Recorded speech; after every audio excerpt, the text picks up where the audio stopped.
Handing it off once again to our casters for the call. Thank you very much. Joined, of course, by Kobe and Papasmithy as we are into the draft. Aatrox and Urgot have already been taken off the table. And Kobe, as I throw it over to you, what champions would you like to see these teams playing? We know these priority picks, they're being eliminated one by one. Yeah, so I think a lot of people, maybe upset with Team Liquid's performance yesterday and will be deterred from that, but that is actually the type of composition, at least the champion select portion of the game, that I think they should continue with. Impact on a comfortable tank for the top lane, DoubleLift on one of those late game carries for themselves, and try to play a more standard team fight. And honestly, to your question, QuickShot, I don't know if either team here knows exactly which identity will get them furthest at Worlds 2018, because both these teams play pretty standard macro style, looking for the enemy to make mistakes, drafting priority in lanes, and playing the macro game out. However, as the competition around the world goes up, these teams have been struggling. So which team makes the bigger adjustments will either really help them or really hinder them, because it's away from the normal play style. And from Mad Team's perspective, I really would focus on two players, Breeze and Kongyue, the jungler. These two guys, to me, have been really good for them. The Ezreal for Breeze, most played champion, definitely looked like a very qualified pick for him. He actually had a pretty early power spike they can try and use as well to take it to Team Liquid before Team Liquid can make their 5-on-5, front to back strategy come to fruition. I think that the jungler Kongyue has been exceptional in his early game play as well. So get him a jungler that gives him the ability to make those early game choices. But then, of course, on the flip side, Team Liquid play through bot lane more often than not. So getting a 2v2 advantage in the laning phase, and honestly, expecting both sets of junglers to largely path around bot side is kind of the bread and butter of a Team Liquid versus Mad Team game. And I want to see exactly what Team Liquid does. This is the first time we'll see Olleh's Alistar in the World's group stage. Kai'Sa's banned away, so DoubleLift will have to go to his next tier pick, and Mad Team have already secured themselves the Sion and the Tahm Kench. Tahm Kench going to be just a defensive option here. Probably wants to pair it with something like a Varus, you would imagine. Very standard lane that we see very frequently. Kai'Sa off the board, so the standard high priority hyper carry is gone. Ezreal Tahm Kench would be the LMS regional choice, and we saw a lot of it in Korea as well. Let's see where Team Liquid go, because they can definitely just take a Varus and guarantee a pushing lane, but the Xayah has kind of been the flavor pick at Worlds 2018. Yeah, I definitely think that that one will come through for Team Liquid. As you mentioned, Tahm Kench gives them the security on the bottom side to be able to outplay some attention if Team Liquid do try and get DoubleLift fed early. Stand back, use the Devour defensively to try and deny some of those kills for themselves. And then if they end up getting an Ezreal, that is a marksman that you can actually leave for some amount of time, use your Abyssal Voyage to make an offensive plan on the map elsewhere. So we see a very early blind Syndra pick. I thought Ornn would be snapped up on the side of Team Liquid for the tank v tank matchup, because Tahm Kench has already been committed to, so you're already looking like the Ornn Horn is going to be uninterruptible more often than not. Mad Team digress away from the Ezreal, keeping up to date, looking for pressure. They take the Varus, but we'll see if we do see an Ornn ban on the side of Mad Team. Yeah, and of course, Pobelter playing that Syndra has 2 games in summer, 100% win rate, and a 5 KDA. I want to see if Team Liquid decide to ban some of the potential counters. I know Uniboy, he ran that Zoe yesterday and showed great proficiency. It's one of the options you could run into the Syndra. And the theory is, when you take the Syndra where you do, no marksman has been taken. Ezreal Varus could be double banned in the second round, so that's why you see the Varus taken, but the Ornn is kind of the cost you're paying, so both teams trading something they would really like to have selected. And I think Impact has plenty of tanks. Actually, any champion classified as a tank in the game, he is exceptional on and will be able to play. So, banning out, yes, the Ornn with the super long range engage that is fairly annoying. It will go, somewhere for them, but I don't know if they want to drop too many more into that role. See the Graga span here. It's a bit of a flex span. You can play it top lane and trade just fine with the Ornn. Reason for this is you look at Mad's team, and it's probably going to be Varus keeping Ginsu Rage stacked as long as possible. Doesn't want to be displaced out of a fight and lose any damage. What would it take to see Sion in Impact's hands? We'll find out in a moment or two. LeBlanc is banned away. Well, it would take Magic or maybe a new game, because Sion is already on Mad Team. Oh, Going I wanted back- to say singed. I wanted to say singed. I don't know why I Singed said is Xayah. actually I was very thinking real. of Impact Champions when you said all the tanks. Sorry for disrupting. Taliyah's locked in. Kobe, take it away. I was going to go over the Gragas ban that you were talking about as well. I like banning Gragas when I'm the team with the Tahm Kench. Because Tahm Kench, one of the biggest annoyances is you deny a CC and engage from someone, and the Gragas cast knocks both people then back into the team. So I do like that ban, and it kind of opens up there for this Taliyah flex pick. Because that Taliyah can go to the jungle. Kongyue can use it for a lot of burst damage, or it could go to Breeze still. Well, let me introduce you to a lot of burst damage. If the Nocturne is locked in on the side of Team Liquid, this would actually fill out the draft in a very easy to understand way, because Shen Nocturne was the big duo at the start of the LCK season because Nocturne dives in, a bit of extra health on the Shen, and an extra CC. However, the windows are going to be so different because we're seeing post-6 play from Team Liquid, and then a Taliyah who has hard CC in the lanes already selected. We also had a Nocturne Shen combination very early in our season coming from Cloud9. So Team Liquid also very well aware of the strength of this duo. You know, have the Stand United on top of the Nocturne when you go in, try and take down that target. But again, with the Cassiopeia lock in here for Uniboy into Pobelter, this mid lane has huge potential for damage output if the junglers do get involved early, and I think that both of these ones will. I mean, definitely you look at a lane like this that can swing both ways, the Cassiopeia versus Syndra matchup. You fall behind enough on Cassiopeia and Syndra's one rotationing you, and your mid-range really is held against you.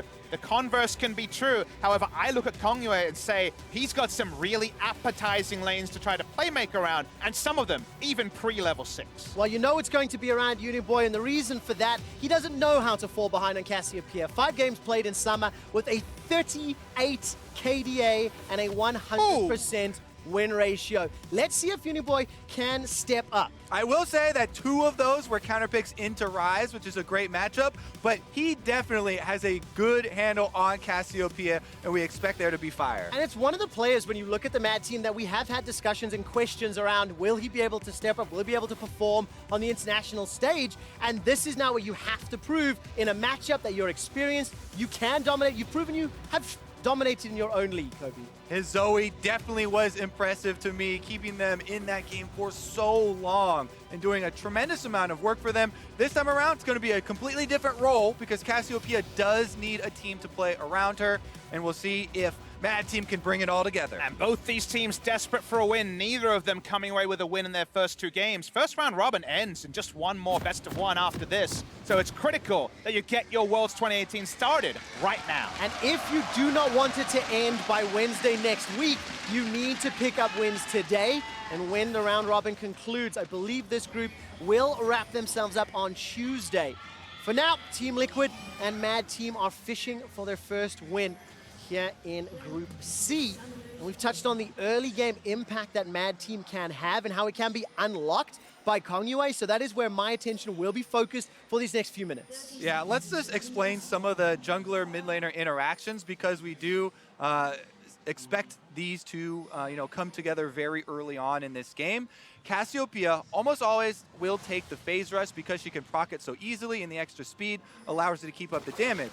This is twofold extremely effective against Nocturne because Nocturne, when you go in and you get the fear tether down, there's 1.5 seconds where Cassiopeia can easily proc the phase rush. If that is procced before fear goes off, once it does, she phase rush runs away from you and you don't get any extra damage off. It basically negates the effect of the fear going off in the first place because she's running so quickly and reducing slow. You might even be able to conserve the cleanse in a scenario like that, as Breeze and K actually very brazen invading into this brush around the entrance here for Team Liquid. They very much want to get Deep Vision down and keep TL accountable.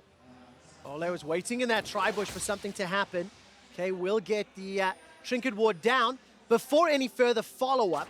And as it stands, we will get ourselves established for a traditional lane. And let's talk about why they did it. It's not just to get Q-Poke onto the enemy Alistar. It's to ensure that no leash is coming down for the Nocturne, slow down his first buff clear. We already know Taliyah powers through the jungle and wants to be proactive before Nocturne even has ultimate. So eyes onto the duo lane, guaranteeing that the Nocturne pace is slower, is extra advantage to the side of Kongyue. Yeah, we have a couple of Durant shields coming out for both the marksmen. We have potions for all of these solo laners. Both of them are running the Inspiration second as well for Empowered. Corrupting potions to chug early on in the lane. So there will be a lot of sustain for most of these laners, and we have pretty standard jungle routes as well.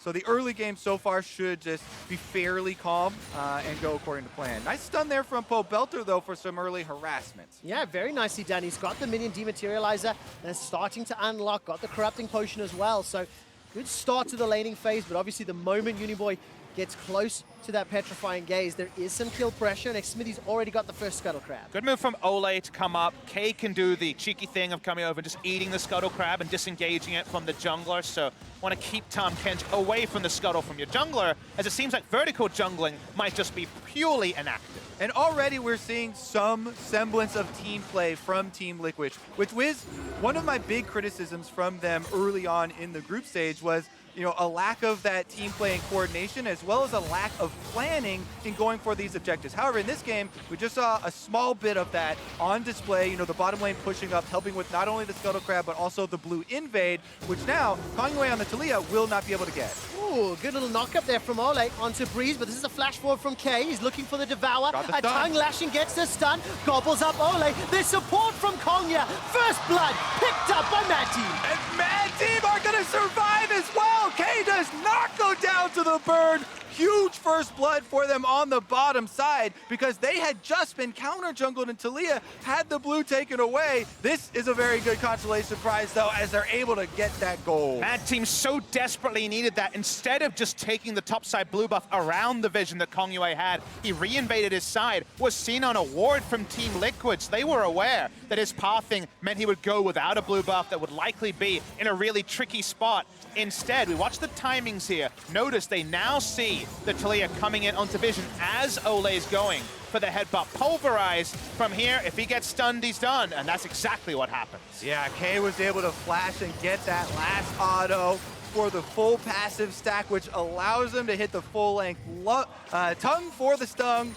That tongue definitely did stung. And it is exactly where we expected it from. It was Kongyue, it was the Taliyah. He has been one of the game-changing players for Mad Team here in the group stage. And obviously having that early game impact, we need to keep tracking him, how quickly he can get around the map. That Weaver's Wall and Paranoia, they're going to be working together to impact these lanes. And the heartbreaking thing from a TL perspective is it seemed like they were building upon the plan that DoubleLift discussed in his interview that we aired at the start of the day, talking about how they were too safe in their game against KT, that in their following game, they just weren't able to execute. I really loved their execution around the Scuttle, the blue buff steal. It was going to pay off in dividends, holding back Kongyue. But now, after getting the successful kill, things are reset a lot and Mad get a bit of a reprieve. Now, that kill in the bottom lane also was not just about the gold that went over with First Blood. It also means there are no flashes on these melee supports that are trading very heavily in the bottom lane and should be attracting even more jungler attention. As you can see on the minimap already, Xmithie is in the river. It was trying to get in place for that Scuttle, but he's being chased off because they have a recall here from Pobelter. So there's no way Team Liquid can actually get that Scuttle control, and it is going to go over to Kongyue. It is just a brawl this entire game. Bottom lane is non-stop trading over and over and over. And we see a teleport coming in now from Breeze with that teleport Varus as he gets back to lane. It's only a minute gold lead for now. The wave will slowly move towards Team Liquid and DoubleLift. He's returned to lane with that BF sword. And again, this is just a good start as Kongyue will be starting off the Dragon. And I love that you talk about how it's not just about kill credit or anything like that when it comes to the First Blood. The teleport AD carry is the one involved in the first kill, gets back with a better shot. The Tahm Kench doesn't need to commit to have lane presence, can just queue from range and then look for an all-in much more situationally. Those things coming together coalesce in this first Drake start that there's no realistic way for Team Liquid to try to contest. Yep, Ocean Drake is going to go over to Mad Team, and that is going to help sustain them through this laning phase. The bottom lane tipping in their favor has definitely allowed them a lot of extra control now. Looks like we've had some very early Drakes today as well.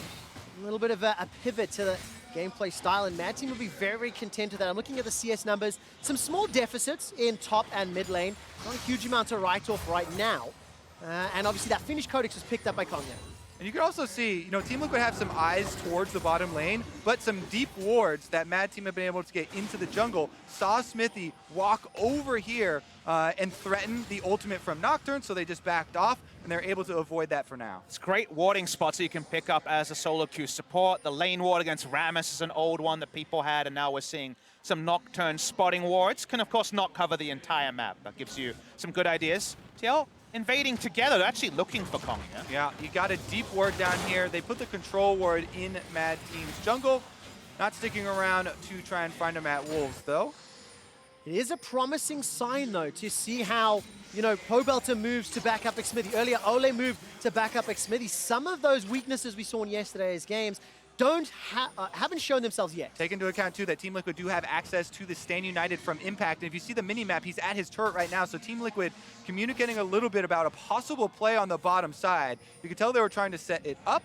Mad Team, their top laner Liang, should be also talking about this and say, hey, you know, Shen is backing off very deep. Maybe they're looking for something on the bottom side to try and combine with Shen and Nocturne. Got a lot of next level. So we see other deep wards finding enemies with globals. The invades are coordinated, but so far it's all about the posturing and not the actually pulling the trigger. Here are TL spotted on a ward. I mean, Team Liquid are fishing. They're just looking for a target. They're moving the bait around and just looking for someone to jump onto with paranoia. The Mad Team, they did not present a target. We can assume, based on the way the bot lane left, they were communicating, as you mentioned, Kobe. And for now, Team Liquid are yet to get on the kill board, but they are farming up very well. They are ahead in gold despite being behind in kills. And you can see Pobelter doing fantastic for the time being, plus 20 CS, and he's leaving his lane thanks to this constant shove. This is a very good sign for Team Liquid in the early stages of this game. And they've managed to get through that early laning phase. I mean, Papasmithy, you were talking in the draft about how the Taliyah, the Cassiopeia had some tools that it could work with pre-6.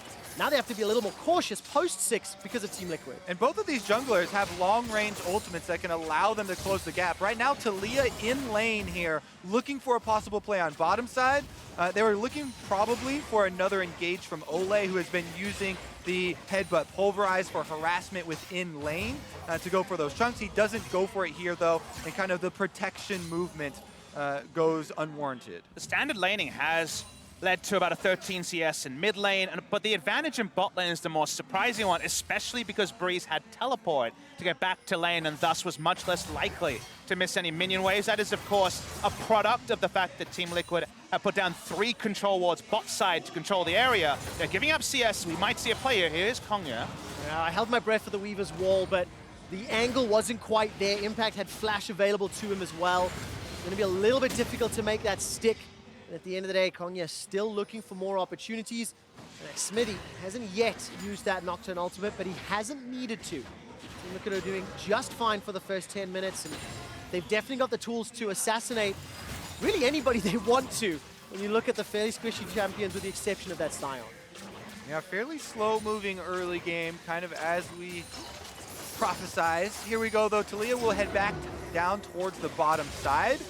And again, we now have level 6s on the support, so that possibility of transitioning with the Abyssal Voyage is also there. Olleh is positioning very aggressively in the brush, though, and they've already called Xmithie, so this might be the go button. There's just so much darkness around bot side without even have to factor in something like Nocturne ulting. That Breeze just has this unenviable scenario of, am I safe to hit the CS? The answer there was no, but he's able to get away anyway with the Tahm Kench W. And they did catch a glimpse of Xmithie stepping out of the tri-bus with their control ward, I believe, but mid lane it's Pobelter under attack. All right, Pobelter sidesteps the ultimate from Sion. Stand United's coming down. There's darkness. Beautiful timing from Xmithie. A petrifying gaze locks him up as the wall goes down, and the response ultimate keeps Team Liquid alive. That is a picture of both teams very, very well aware of where the next fight is going to occur. All ultimates used. Actually, Olleh got his combo flashed. That was very, very good. That means Breeze is an easy target for next time. Olleh loses his flash in the tray. Impact is now stood on top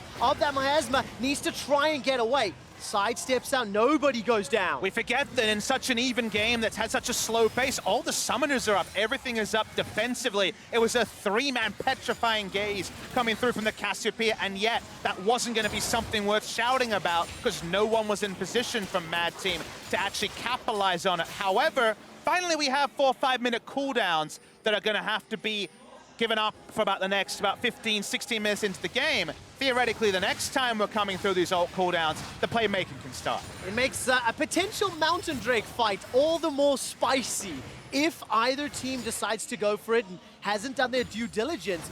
Not having the flashes available could come back to hurt them. That has been a hot topic for Team Liquid so far this group stage, Trevor. Rushing into a lot of these neutral objectives. We'll see if they wait up for the cooldowns this time around. As we said, both teams were very well aware and ready for the confrontation bottom side last time, but this time around it's going to be about keeping track of what was used exactly. One thing some teams would do in the scenario that Breeze is in, where he traded flashes with the Alistar, as now against DoubleLift all his summoners up, would actually be to just end the laning phase, go top lane, and try to take the turret away from Shen. Attack the Shen with the global is a pretty common strategy. Now with the Drake up, that does disincentivize the play, but it feels like if they're not willing to fully contest that, kind of a sitting duck for the next Nocturne ultimate to just rampage through Breeze on the bot side. Yeah, it's interesting because on one side, DoubleLift, the AD carry, does have everything available, so it should be very safe with the inherent safety of a Xayah ultimate in addition to summoner spells. But Pobelter on the Syndra had to use both of his, whereas Uniboy with the Cassiopeia is in a similarly safe state with cleanse and flash available, so it's going to be at a difference of backline carries here for both teams and how they can position. What I love is the entirety of this game, both teams have shown an understanding of their opponent's composition, positioning, spells available, etc. And you see this, I know that you have a response, so I'm going to position accordingly. Let's see if Breeze can get away. Remember, no flash, not in range for Devour, and now no visibility. Team Liquid are on the board. DoubleLift gets a kill. Intelligent shot calling here from Team Liquid this time. They go for the carry with no escapes, force the flash out of Tahm Kench, and after he's away, there is absolutely no escape for Breeze.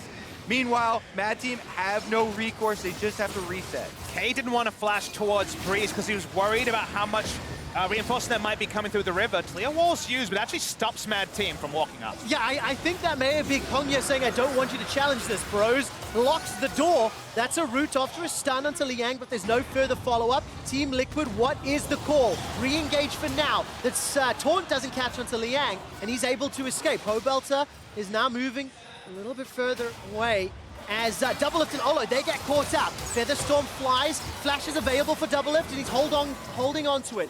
No threat yet. I'm waiting for more follow-up from Mad Team, but they've used their ultimates, they've used their engaged tools, and they're chasing a loss. Execution from TL is just more decisive than Mad Team. They seem a little bit all over the place. We already noted the wall. At the same time, Sion dives into Pobelter with the rest of his team kiting away. They don't get an advantage, but with 4 members, they want some turret damage. Yeah, they really do. That's a 3-man knockup from Olleh. DoubleLift's coming back in. Still flash available. Spits out the development. Look at the taunt! Impact arrives at just the right time. Pobelter scatters the weak, and Mad Team lose 3.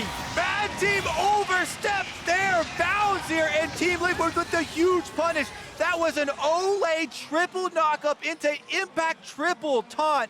Absolutely well-placed crowd control. And it's Impact turning back the clock. Shen top has always been his strong top lane champion. The timing here was actually very difficult for us to tell because it was in between 3 members of the enemy, but a 3-man pulverize into a 3-man taunt. Vintage Impact TL with a big advantage. And of course, that replay brought to you by Ace of Predator, and it was a gigantic swing, 3,000 gold lead now. Really, really good communication between Team Liquid. Olleh gets everybody locked under the tower, and it allows Team Liquid to take a significant lead at 16 minutes. Yeah, that time around, it felt like Mad Team were a bit frustrated with the Dragon fight and how they had lost out. As soon as Breeze revived and ran back, they were looking to try and salvage something from this situation, but that is the sunk cost fallacy. They should have just let Team Liquid walk away with a Mountain Drake and leave it at that. In the end, now it's Team Liquid 4 kills with the gold lead ahead. You just don't need to listen in to understand what they were calling that time, Kobe. They were saying, well, at least we can walk up and get them off this turret. They don't factor in the Shen ultimate. Impact does the rest. And now Mad Team are responding to the beat of TL's drum as the control wards have been well placed topside, but by both teams for now, the Rift Herald's still up for a few minutes. Yeah, and of course Team Liquid, with that tower secured in the bottom lane, they can now start moving around the map. They've got that Shen, they've got that Nocturne. The more open this map becomes, the happier Team Liquid will be in a position with the lead. Unstoppable Onslaught comes in. Liang also uses the Righteous Glory, and that was a defensive flash from Pobelter, paying the respects due, sniffing around for a potential counter-engage. Xmithie was waiting in the wings, but he's holding the trigger for his ultimate for now. And that's a commitment of 5 members from Mad Team. So during that time, Impact is pushing up the bottom lane minions on the Shen, as well as keeping 3 members of Team Liquid up by the top turret. Team Liquid are threatening to take more objectives here without an answer from Mad Team. They did burn Pobelter's flash, though, and you have to keep that in mind for the next team fight. We promised you standard macro, dear viewers. You're getting it. Nice little pressure here. It's going to have to be responded to by Sion. He doesn't have his ult to join. Soon we will see Shen with that Stand United advantage. This all seems to be setting up for a Rift Herald start, but for now, maybe it's even a turret dive from 2 directions. All right, Uniboy has cleanse and flash. The threat alone will be enough to secure the tower, and that is exactly what Team Liquid wanted. Some restraint showed by Team Liquid here, not rushing ahead into the possible dive here without full information of the locations of Mad Team. In the end, they do get the objective, and that was what was necessary. Scuttlecrab Vision is going to be here for Mad Team, but they cannot contest the Rift Herald. Bloodless objective takes something I'm very used to from the LCK. It's always I can die followed by, but do we need it to actually get the objective? They get both. There's no way for Uniboy or Mad Team to outplay.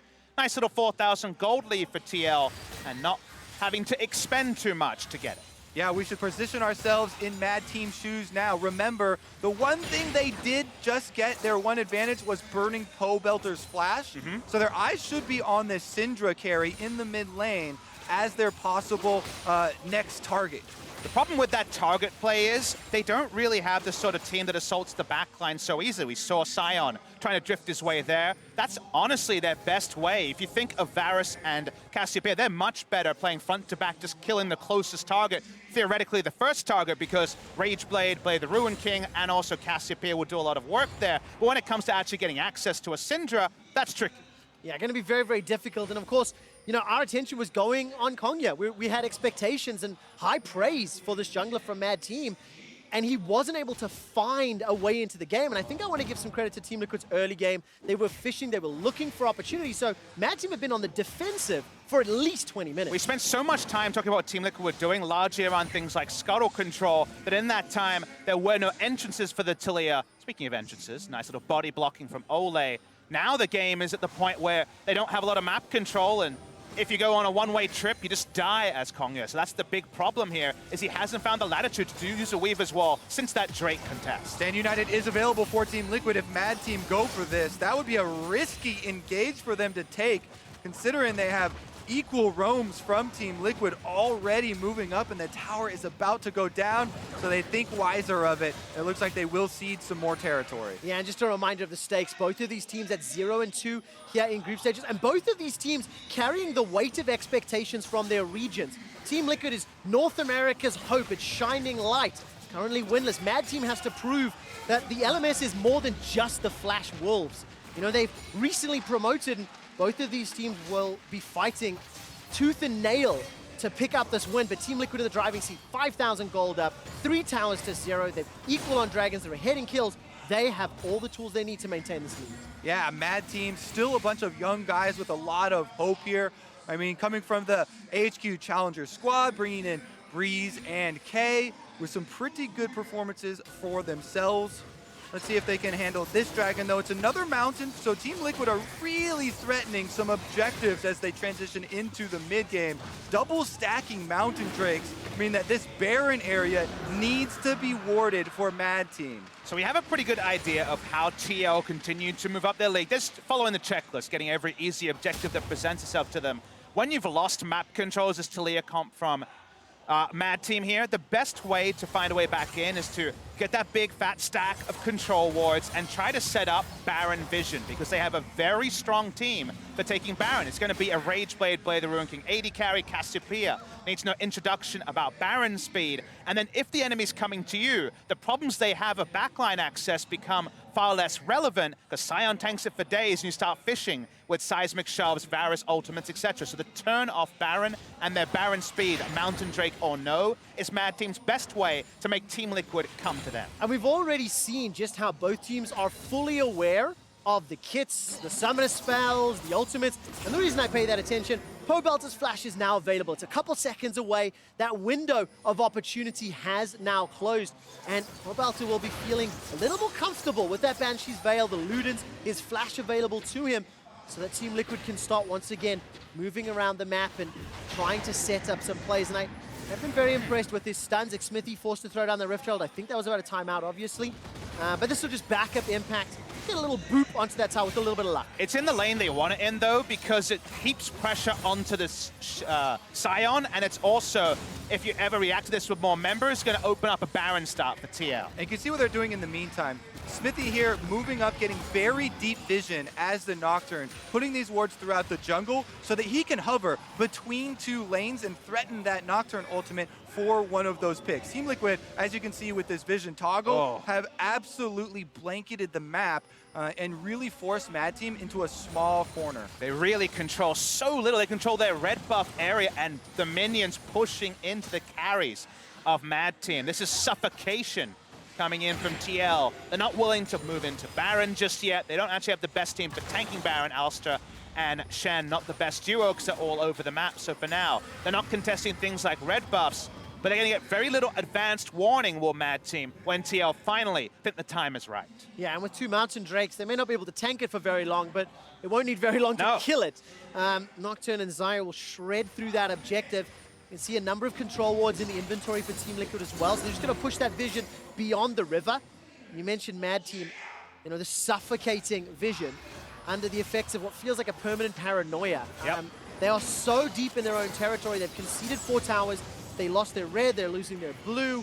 This is just very, very good textbook play with a lead from Team Liquid. All right, I'm starting to try and theory craft some crazy team fights here from Mad Team, looking for a way out of it for them. And here's my latest one, Papa. I'm listening, Tell I'm me listening. What you think. All right. Now, let's say we have a flank from the Taliyah, Kongyue, and he puts up a wall behind Team Liquid for Sion to use the ultimate and crash them into, force them into a smaller area and get that knockup. Oh, I see an upgrade. K can then deliver Uniboy for a perfect petrifying game. I'm there with you. And there you go. That's how they win the team fights. But unfortunately, when you're getting to the next level of crazy, that's when you're thinking, okay, but else probably Team Liquid find a win. That's the thing, is we're already getting so speculative. We're talking multi-pronged ultimates to find a way back in. Else Team Liquid are still in the driver's seat. And it is good to kind of emphasize this, because it has not been a good start to the group stage for Team Liquid, but it is not too late at all. You know, this is very good that we're seeing more planning from them, more restraint in the areas where they needed it, and actually much better setup. So moving forward in the group stage, this does bode well for them, something to try and build on. Yes, exactly. And we cannot see the same mistakes that Team Liquid have already shown, or they will throw away the lead that they have accrued. If a few team fights go awry and Sion manages to find an, or K can set up an Abyssal Voyage, the Mad Team, they need multiple game-changing fights to close back the 7K. But I think we also have to have high expectations. This is TL, the first seed from North America. If this game is at the same game state at 40, 42 minutes, you think forward to some of the opposition they'll face and say they won't have that much rope to hang themselves there. They will be assaulted at different points in the game. So you have to look at them to be assertive. You can't play complete loss minimization.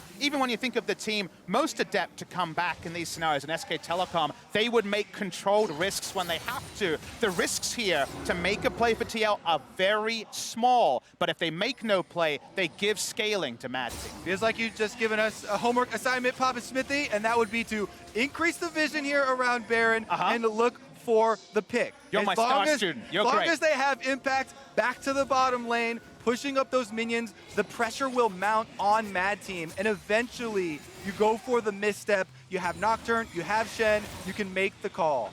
Okay, you're almost becoming a teacher's pet here, Kobe. Calm down, calm down. We'll get from there, but we're looking for TL to actually start the Baron. You have to start baiting at some point. You're feeling great about your vision. Here's the start. Okay, TL, I'm impressed. All right, vision superiority for Team Liquid. We were looking at the Baron pit from Mad Team's perspective, but they're not going to commit and they're going to back away. There's not enough tankiness. The problem with actually starting the Baron is that Impact is the one with the most armor. He's the tank, but he's also the split pusher. So they can't tank the Baron for an exceedingly long time right now, not really having anyone with enough armor / lifesteal to hold it for that long. So that's why they pulled off so quickly there and did not actually go for the complete kill, even with 2 Mountain Drakes. But again, you can't be defined by what you can't do. They still have to keep pushing these risks. Again, we've seen plays where an Olleh will patrol outside the pit, then flash in to try to smite it. You have to start getting creative, because just taking Drake every time it spawns every 6 minutes doesn't really change the pace of the game. Force Mad Team to come out and contest the Baron. Then you use your collapsing spells of Nocturne combined with Shen. Nocturne ultimate will deny the enemy team some coordination while also assisting Shen for one of those big taunts within the team. But let's see. We've been building up for this a lot, and Mad Team have been defending well without giving up anything else so far. Team Liquid, though, fed up with it and taking down mid turret. They're just going to brute force the mid lane. They're going to take their 5th tower of the game, and Xmithie was waiting in the wings. They land. He still remains 100% kill participation. There is a Devour onto Impact. He's going to manage to escape with his life for now. Gets stunned by the tongue lashing. Keep your eyes on Xmithie. Still has the potential to jump in, and yes, Impact took a lot of damage and lost his flash, but Team Liquid got the objective. And one of the big things about Shen is he can go shove the wave, even recall to base to regenerate if he needs, and then he can use his Stand United to get back out on the field. Now, with the addition of Warmogs, I guess you never even have to go back to base to heal, so he's just going to heal right back up in lane and continue the pressure. Red buff is stolen by Xmithie. The free camps are starting to be reduced to Raptors and Krugs when it comes to side of Mad. As you say, Impact is full health and ready to impact the map as well. That's an awkward turn of phrase. However, he's pushing in. What will TL do next? It's an 8,000 gold lead for Team Liquid. They played the Baron game a moment ago. It was enough to pull Mad towards them. That unlocked the Dragon and the mid turret. The last remaining non-base turret for Mad Team is in the top lane. And it just feels like it is a matter of time before Team Liquid decide to brute force it and look towards that next objective, look towards that next tool. For now, they have to spend the gold. They have been fighting for a while. I think we are seeing a little bit of trepidation and kind of the ramifications of Team Liquid losing their opening 2 games. Losing your opening 2 games will have that effect, on a team. So they're not looking to even get into maybe 70-30% almost situations right now is what it feels like, and that it is going slower. To Papasmithy's point, we're almost at 30 minutes here, even though Team Liquid do have such solid control, not actually delivering one of those big death blows yet. You just think of solo queue games where you get a massive lead, start having fun, Yasuo is 1v5ing, and then, oh wait, maybe we've gone too far. Maybe too many kills have been granted and the game goes the other way. Now, the kills haven't been granted here, but the minion kills, the time to just get Mad to 45,000 gold total, you'll see in the top right of the screen, has happened. And that means there are items where if Team Liquid actually finally pulls the trigger and stuffs it up, there's going to be a Varus free hitting at the back line that could potentially change the composition of this game. I mean, I was looking at the items a moment ago, and you see 3 items starting to be stacked for the main carries and tanks for Mad Team. Randuin's Omen picked up, Void Staff, Ragebait Hex Drinker as well for Breeze's Varus. And as you mentioned, that gold lead becomes less and less significant, and the opportunity to punish and engage with the Cassiopeia and Varus, which do so much damage in the late game, continues to develop and grow. Especially single target damage, and that means eventually there'll be a time where Impact takes the wrong taunt, where someone overrates their tankiness, and shouldn't be surprised if they're summarily dismissed. Here we go. Mad Team have been able to weather most of the storm. Team Liquid slowly been increasing the lead, even if it is a very slow pace. Double control wards are used already, but Mad Team, since they have some vision throughout their red quadrant, they aren't too scared that Team Liquid are actually on the Baron with the Mountain Drakes. Impact does get 1 hit on the turret, but that is not enough. He gets a Scion ultimate, though, and then another of the few ways that Mad Team have to engage are removed. This should be a time where you start counting trinkets. There are no blue trinkets available. What did TL do next? While they're sitting inside the pit, at some point you have to think they're going to rush it. It's always awkward when you have this passage of play because Team Liquid generated a significant lead very early on into the game. And now we're evaluating how they extend that lead. What do they do next? And for the time being, it is commitment to this impact bot lane. But the vision just keeps being denied by Mad. I'm willing to bet that that was the last ticket they were waiting for. They just had a recall while Guardian Angel was picked up for Xmithie. So they've just synced, as you can see, 4 members gone back to base now. This should be the last purchase before Team Liquid let the hammer drop. Start counting. I see 9 control wards in the inventory of TL. You start putting multiple members, including the Alistar, into the enemy red side. You take over as much of it as possible. And then there's no more waiting. It has to be soon for TL. All right, Mad Team, they should be ready for this. Sion ultimate is back up, but he's in the fountain. Oh, that's a very good stun onto K. Xmithie's looking for the fear, manages to find it, blows up K before he can do anything. Liang completes a teleport, but you're too late to the party, mate. Now Impact sitting on the front line has a 2-man scatter the week, pushes Breeze and Kongyue back. Team Liquid will be happy with the kill on the support, and they're peeling back for the Baron. All right, 1 kill's been picked up. They have the advantage over the Baron area, but still, Mad Team have some possibilities of poking around. It looks like they're gonna go for it too, with decent amount of wards left up around the red buff. But there's carry showing in the solo lane, so Mad Team like, wait, no one's starting Baron. I guess we can just return here. Abyssal Voyage will soon be up for K to be able to get to the pit again. They're just sitting here for a pick, but I don't think Mad Team are too rushed. Xmithie does go for a fear possibility on Sion. He's very tanky. He is indeed. A lot of CC starting to stack and chain. Stoneplay will keep Liang alive a little while longer. Manages to survive everything that Team Liquid throw at them, including Unleashed Power. Chain of Corruption now locks down Impact. He's starting to back away. Liang will be regenerating this very, very shortly. And for Team Liquid, I'm not sure throwing everything at Sion was the best call. Well, it's been so long that K revived on Tahm Kench and already is back out to the field. So it has returned to a 5-on-5 state. Infernal Drake is up. Baron, though, blast cone over, and they're starting it up. This is going to be it. Double Mountain Drake burning through. Olleh trying to clear out the vision. It's so fast! I can't believe how quick that's going, but here comes Kongyue! Gets interrupted by Olleh! This guy's dead already! Blown up inside the pit! Team Liquid, that was a little more dramatic than it needed to be, but they get the Baron, and they maintain control. They finally found a time they were willing to pull the trigger. No 60-40s, no 65-35s, but 75-25, 3/4 of the time. They knew it was going to be just fine there. They pick it up, they finally get their prize. It may be late, but late is better than never. Fancy little play here as well. Linebacker Olleh tries to knock Taliyah off the wall. In the end, flashes in anyway, does get into the pit, and we're checking small boxes here, right? But you see every member of Team Liquid stop damage on Baron. It does seem like a very basic thing, but it is an important thing as they all turn to kill the jungler and they don't let it get into smite range. We call a play like that from Olleh a party pulverizer. The LCK he just wanted to celebrate the Baron he was going to get by just hitting the floor. Finally, TL have done it. They picked up the Baron. They'll back it up with an Infernal. Now the gold lead is starting to really reflect the game state we saw the better part of 15 minutes ago. And now it's time for those inhibitor turrets to start a rolling. Good luck holding Impact back now with Baron empowered side lane and the fact that Team Liquid can a little more comfortably play the 1-3-1 or put different carries in different lanes. You can see Pobelter shoving in the top lane. They've got themselves 2 minutes left on this Baron buff. And this is the time where you get a big Baron buff power play because there are a lot of objectives to roll down. The dominoes will start rolling for Mad Team. Cassiopeia, not with the biggest wave clear. So fishing for a Q is not what she wants to do, as this soon will be another inner turret, the final for TL. A ginormous gold lead now for Team Liquid, over 11,000 gold for themselves. It's kind of fitting that Team Liquid now trying to use their money to crush their opponents as they knock on the door of the inhibitor turrets. And there's almost 2 minutes left on this Baron buff for them to do it. If you got it, you got to use it, right? You got to flex on your opponents any way you can.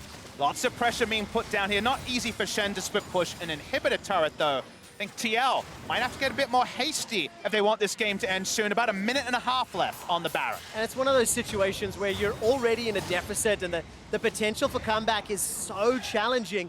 Mad Team need a number of things to go right in the right order in order to pull this back. Liang's trying to deal with this minion wave, and for the time being, The 13,000 gold deficit and pressure on 3 waves, 3 inhibitor turrets, and now a Paranoia. Uniboy will be the target of the Paranoia as Pobelter continues to get a couple autos onto the inhibitor turret. But look, as Mad Team go north, it allows Impact and DoubleLift to take down these towers in the bottom and the middle lane in just a moment's time. Now all 3 of them have fallen. The inhibitors are exposed. Impact working on the inhibitor itself with the help of 2 Baron-empowered cannon minions that have been able to finish it. It's whacking away here on the TPA Shen in the mid lane.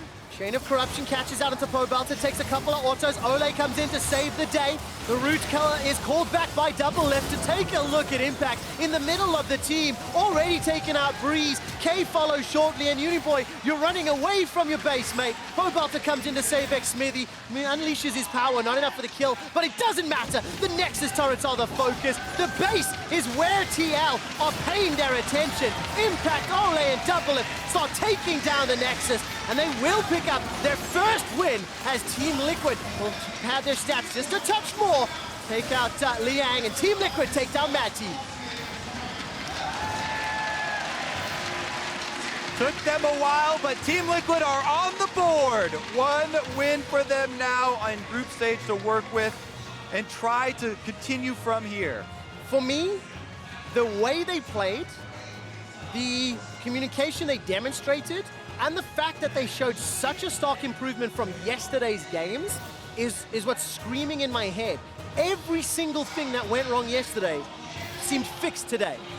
After yesterday, it does seem like an apt reaction, better safe than sorry, and to err on that side. Definitely somewhere to work with, but people will have, eyes towards improvements as well. Pushing up those time trials, pushing up a little bit more aggressively. But a well-deserved bow for Team Liquid to the Busan faithful. Nice cheers coming through from them. Sort of game where if you just look purely at the statistics, you see 10 kills and only 1 kill and 1 Drake for the side of Mad Team. But the game was closer and closer for longer than Team Liquid fans will like. Well, spare thought for Mad Team. There's 0-3 in the group. Team Liquid now 1 and 2. And to get the analyst thoughts on how Team Liquid picked up their first win, Dash, take it away. State Farm Analyst Desk. Thank you very much, QuickShot. In the battle between 2 winless teams, Team Liquid picks up their first tier of the group stage, moving to 1 and 2, while Mad Team falls to 0 and 3. So great, we've done what we needed to do in the sense of picking up a win and perhaps mounting some momentum moving forward. What's your guys' impression of the victory here for Team Liquid? We beat Mad Team. That's about all you can muster. Yeah. I mean, I think it is good that they got the win, certainly. I don't think it was a close game, but it also was not a super dominant game, and it's one that they had to win to have any chance of getting out these groups. So, I think TL needs to take this and use it as a confidence builder, but watching this game and maybe even how long it took to close doesn't make you think, okay, well, now EDG is going to be easy peasy. Now KT is going to be easy peasy. So what about it? Because you said it was a clean game, but not a dominant game. So can you kind of delineate for me, the differences between something being clean and something showing dominance? Well, I think it has to do partially to relative strength of the opponent team. I don't think many people think Mad Team is anything but like a bottom 4 team potentially. And then how much pressure you were under to avoid making mistakes is a big part. And I think there was one potential dive that you saw Mad Team try and force that got turned around. And then from then on, they were on the back foot, just slowly ceding things to Team Liquid, who had a really tough time actually turning that into any advantages. In picking up their first win of the tournament, MasterCard player of the game goes to Xmithie in the jungle, piloting that Nocturne, making some good effects across the map. Yeah, I mean, he had a strong game for himself. I think he was where he needed to be when he needed to be there and involved in a lot of the kills. And a lot of the team comp was involved with him supposed to go in first, and he did a good job doing that. There was a Tahm Kench on the team, not getting overzealous and kind of throwing away their leads, and I think he is one of the guys everyone was looking at to be a big focus on this team, and hopefully this is the beginning of him turning around. All in all, picking up the victory is nice, and it is small and measured improvement for Team Liquid. They're going to need to do a heck of a lot more, though, to make more moves throughout the group stage. To help break down, though, some of those improvements made by Team Liquid, we're going to throw things over to Frost at the Telestrator. What up, guys? We're going to talk about some of the good things that TL did, as well as some of the good responses that Mad Gaming did. Now, specifically, I'm going to look at a play that revolves around Pobelter Syndra in the mid lane. Now, Syndra has kind of 3 big power spikes that you can take advantage in the laning phase, and one of them is at level 9 due to the Transcendent passive, where she has most damage. So at this point, what Pobelter wants to do is he wants to rotate down. You can see Xmithie's Nocturne is positioned, and the clear dive is there because they know that they'll have the kill pressure. Now, what's great in Mad's response is they have a complete read on this, and you can see that their jungle is littered with a bunch of defensive vision because they want to catch this rotation as it goes down. They do eventually find Pobelter, and the play fizzles out a bit for TL, and they're forced to play defensively. Now, normally in TL's other defeats from KT and EDG, they would go over-aggressive in this case. But this time around, they back up and they say, let's wait for the next big window, which is when Pobelter has 2 points in his ultimate. And again, you can see the Syndra rotating it down. Xmithie, though, pulls the trigger a little bit early. They don't need to wait for Syndra to get in position, and they kill with the Nocturne. And that is exactly what you want to see from TL. So even though Pobelter wasn't involved in all the plays, they're still recognizing exactly about the windows that they need to execute on, pulling back and playing defensively when it's needed, and picking up the wins to get themselves on the board. Now, to hear more about their first victory, let's send it over to Shox for an interview. Thank you very much, guys. First win on the board for Team Liquid, and what a clean, calculated, textbook win that was. Xmithie, what was different about TL coming into this game as opposed to the previous days? I think this game specifically, we just took it much slower than usual. We tried to think about what is the best play, and I think that's like, it showed in game that we were pretty kind of passive, pretty slow. I think it was the same for us. Like, it was pretty excruciating. Like, it just we took it too slow, I think, in my opinion. So I think we're gonna have to talk about that in the strategy later. Well, good to be introspective, but I think when you consider that you had your backs against the wall and there was a lot of pressure, that is forgivable. And talk to me about that pressure. Again, of course, the big hope of NA, the back-to-back champion. How are you guys dealing with all that on your shoulders? Yeah, I think us as like first seed, we have a lot to carry, and I think it's agreeable that we're sucking right now. Hopefully, in the next day that we play 3 games, we're gonna try to come back up and hopefully play as a team. I mean, I do think it's important to think that you still have 3 games to play. And when I cast my man back to MSI, you guys almost made that crazy comeback run, so you can do it. But what are going to be the main things to focus on in those rematches? We watch most of our games a lot. We figured out what went wrong. I think it's just up to us how we think in the game. I think we know what to do usually, but we just don't know during the game. And I think that's what we're trying to figure out right now. Seeing that today was such a textbook win, but the likes of KT and EDG that you'll have to beat also have very different styles. Do you think it's going to come down to kind of diversifying your playbook and the way you maybe draft and react to games, react to moves in game? I'm thinking particularly of the EDG game. I think the way that KT and EDG plays really well. I think just the main thing that they're playing way better than us is just because they just take their mistakes, or they take our mistakes off like much better than we do. So I don't know. I don't think they're much that harder to beat. I think we just have to play our own game. All right, confident in your own game. I think you should be. Fantastic win on the day, Xmithie. Thank you very much. Guys, we're going to take a quick break, but don't go anywhere. The explosive climax for first place in this group between KT and EDG is coming up right after this.